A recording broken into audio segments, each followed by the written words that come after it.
আসসালামু আলাইকুম। কি অবস্থা সবার?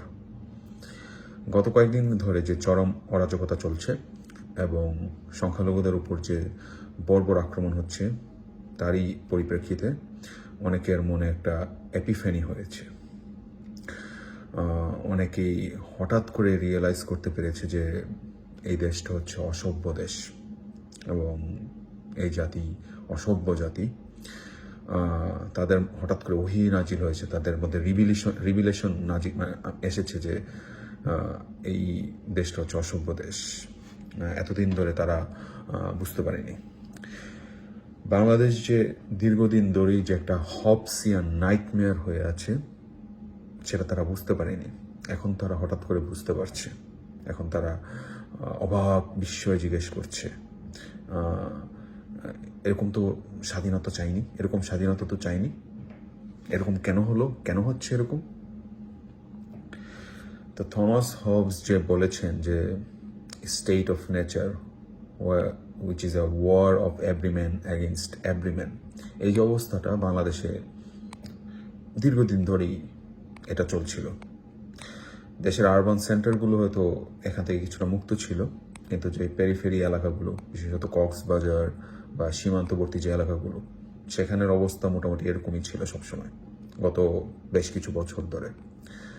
কিন্তু এই যে এপিফেনিটা আর কি নতুন করে হচ্ছে আর কি, আরবান এলিটদের তারা নতুন করে আবিষ্কার করছে, বাবা এই কি ভয়ঙ্কর অবস্থা, বন্য এক জঙ্গলের রাজত্ব চলছে। তো থমাস হব যেরকম বলেছে যে state of nature where is life is short, nasty, brutish, poor and solitary, এরকম লাইফ দেশের যে পেরিফেরি এলাকাগুলো আছে সেখানে মানুষের জীবনের একটি নিত্য নৈমিত্তিক ব্যাপার হয়ে গিয়েছে, যেটা আমরা আরবান এলিটরা হচ্ছে ইগনোর করেছি, যেটা হচ্ছে উইশফুলি ইগনোর করেছি। আমরা জানতাম ভালোভাবেই, কিন্তু কখনো চিন্তা করিনি আর কি, কারণ আমাদের দরজায় তো নাড়া দেয়নি এই জঙ্গলের যে অবস্থা, এই যে জঙ্গলের রাজত্ব। তাই এখন আর কি আমরা হঠাৎ করে চেঁচামেচি শুরু করেছি। যখন একরামুলকে হত্যা করা হয়েছিল এবং তার সেই হৃদয় বিদারক ভিডিওটি যখন ভাইরাল হয়েছিল, অডিও ক্লিপটি, যেখানে তার সন্তানরা বলছিল আব্বু কাঁদছো যে, তখনই আমাদের কনসাসে এটা খুব নাড়া দেওয়ার কথা ছিল এবং আমাদের বোঝা উচিত ছিল যে ওই সমস্ত এলাকার মানুষরা যারা সেন্টারগুলোর বাইরে, আমাদের এই যে আরবান সেন্টারগুলোর বাইরে যারা মানুষরা আছেন, তাদের জীবনটা কতটা দুর্বিষহ। এবং একটা বিষয় যে একরামুল কিন্তু আওয়ামী লীগেরই লোক ছিল, কিন্তু তাই বলে তার প্রতি কিন্তু আমাদের যে কোনো সহানুভূতি নেই এরকম না, বা সহমর্মিতা, বা তার পরিবারের প্রতি সহমর্মিতা নেই এরকম না। আমরা এরকম গণহারে দল দল দেখে আর কি আমাদের সহানুভূতি যেটা বা সহমর্মিতা, সেটা হচ্ছে আমরা ডিসাইড করি না আর কি। আমরা মানুষ মাত্রই তার যে মাজলুম, যে অত্যাচারিত, তার প্রতি আমরা সহানুভূতি প্রদর্শন করি। 2018 সালের নির্বাচনে নোয়াখালীর সুবর্ণচরে যে নারী, বিএনপি সমর্থক যে নারী নোয়াখালীর সুবর্ণচরে ভোট দিয়েছিলেন, এবং ভোট দেওয়ার কারণে 20টা হায়ানার একটা দল রাতে তাকে ধর্ষণ করেছিল। জাস্ট একটা ভোট দিয়েছিল, বিএনপিকে ভোট দিয়েছিল, জাস্ট এতটুকু অপরাধের কারণে তাকে দল বেঁধে ধর্ষণ করেছিল। তখন আমাদের চিত্তে এটা নাড়া দেয়নি যে এই ধরনের ঘটনা তো যুদ্ধ বিধ্বস্ত এলাকায় হয়, যেমন রুয়ান্ডাতে এই ধরনের ঘটনা ঘটতে পারে। একটা দেশ, সভ্য দেশ, তথাকথিত সভ্য দেশ, সেই সভ্য দেশে এ ধরনের ঘটনা কিভাবে ঘটতে পারে? আমরা যেটা এখন আবিষ্কার করছি যে এই দেশ হচ্ছে অসভ্য দেশ, কিন্তু এই অসভ্যতা তো অনেকদিন আগের থেকেই চলছিল।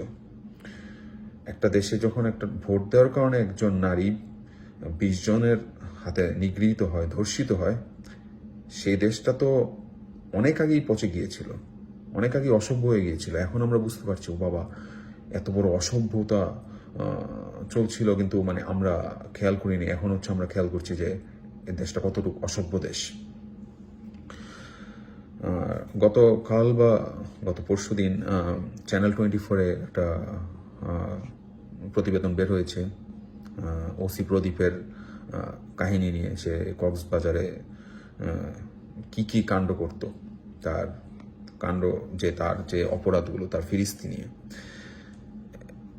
মানে সে তো গুম খুন তো করতোই, এমন কিছু কেসও আছে যেখানে একজনকে হত্যা করেছে তার স্ত্রীর সামনে তাকে হত্যা করেছে, এবং পরবর্তীতে ওই নারীর উপর তারা দল বলে ঝাঁপিয়ে পড়েছে, তাকে গণধর্ষণ করেছে। এই হচ্ছে অবস্থা। তো এরকম অবস্থা চলছিল এই দেশে, কিন্তু যেহেতু এগুলো আরবান সেন্টারে হচ্ছিল না, আমাদের দরজার সামনে নাড়া দিচ্ছিল না, এই যে জঙ্গলি অবস্থা, এটা যে সারা বাংলাদেশের শুধুমাত্র আরবান সেন্টারগুলো বাদে যে একটা বাস্তবতা ছিল, সেটা আমাদেরকে নাড়া দিচ্ছিল না আর কি। আমরা হঠাৎ করে আবিষ্কার করলাম এই দেশটা অসভ্য দেশ। এই দেশটা তো বহুদিন আগে থেকেই অসভ্য দেশ ছিল। বাংলাদেশের আপনার রাতের বেলা নারীরা যদি রাত 11টার পরে বের হতো কোনো কাজে, এবং তাদের যদি পাবলিক বাসে চড়া লাগতো, এবং কোনো কারণে যদি তারা একা যাত্রী হয়ে যেত, almost it was certain that it was a death sentence for her. It was a death sentence for her, এবং তাকে মারার আগে তাকে ধর্ষণ করা হবে। এটা অলমোস্ট একটা রুল হয়ে গিয়েছিল। প্রতি মাসে আমরা একটা করে খবর পেতাম যে বাসে চড়ছে নারী, সে একা হয়ে গিয়েছে কোনোভাবে, সে ধর্ষণের শিকার হয়েছে, এবং অনেকে এই ক্ষেত্রে মারাও গিয়েছে দর্শকদের হাতে। এই জঙ্গলি অবস্থা তো অনেকদিন ধরেই চলছিল। হঠাৎ করে আমরা আবিষ্কার করলাম যে বাংলাদেশ একটা জঙ্গলি দেশ, তাই তো। নোয়াখালীর ঘটনা যেহেতু আসলোই সামনে, তো এখানে আরো কিছু কথা বলতে চাই। নোয়াখালীর সুবর্ণচরে যে এই যে নারীকে ধর্ষণ করা হলো, এবং যে এত সাহস দেখালো যে এরকম একটা দানবীয় শক্তির বিরুদ্ধে গিয়ে সে তার অধিকারকে অ্যাসার্ট করেছে, এবং সে একটা ভোট দিয়েছে, সে এত বড় যে একটা কাজ করলো। এই দেশে যে এত এত এত এত ফেমিনিস্ট, এত নারীবাদী, যারা নারীর শক্তির ব্যাপারে বলে, তারা কি কখনো এই সুবর্ণচরের এই যে নারীকে, তাকে নিজেদের আইকন বানানোর ব্যাপারে কি কথা বলেছে কখনো?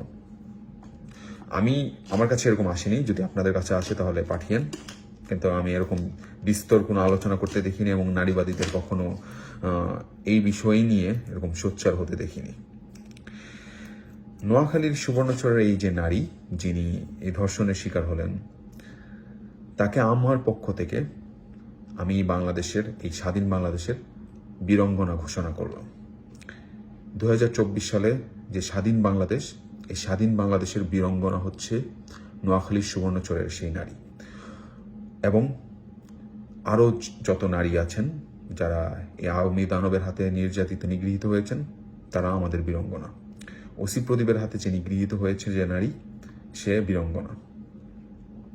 এখন আমার প্রশ্ন হচ্ছে সুশীল এবং ফেমিনিস্টদের কাছে, তারা কি নোয়াখালীর সুবর্ণচরে যে নারী ভোট দেওয়ার কারণে ধর্ষিত হলেন, এত বড় একটা সাহস দেখালেন, সে কি ফেমিনিস্ট আইকন হতে পারবে এই দেশের?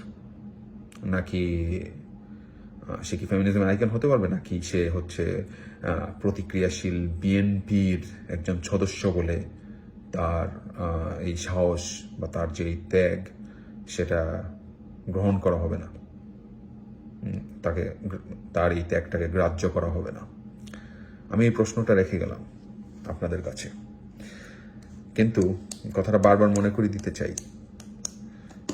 এই যে উইশফুল ইগনোরেন্স, এই উইশফুল ইগনোরেন্স ত্যাগ করেন। এই দেশ অনেকদিন আগে থেকে একটা জঙ্গলি দেশ ছিল, হঠাৎ করে ভাব নিচ্ছেন যে একটা নাজিল হয়েছে, একটা এপিফেনি ঘটে গিয়েছে আপনাদের মধ্যে যে এই দেশটা হচ্ছে একটা জঙ্গলি দেশ। এই ভান ধরা থেকে বিরত হন। এই দেশটা অনেক আগেই জঙ্গলি ছিল। নিজেদের দোরগোড়ায় আসার পরে এখন হচ্ছে আপনারা হঠাৎ করে বুঝতে পারছেন না যে এই দেশটা জঙ্গলি দেশ ছিল। যাই হোক, আজকের মতো বিদায় নিলাম। আবার আসবো অন্য কোনো বিষয়ে কথা বলার জন্য। আসসালামু আলাইকুম।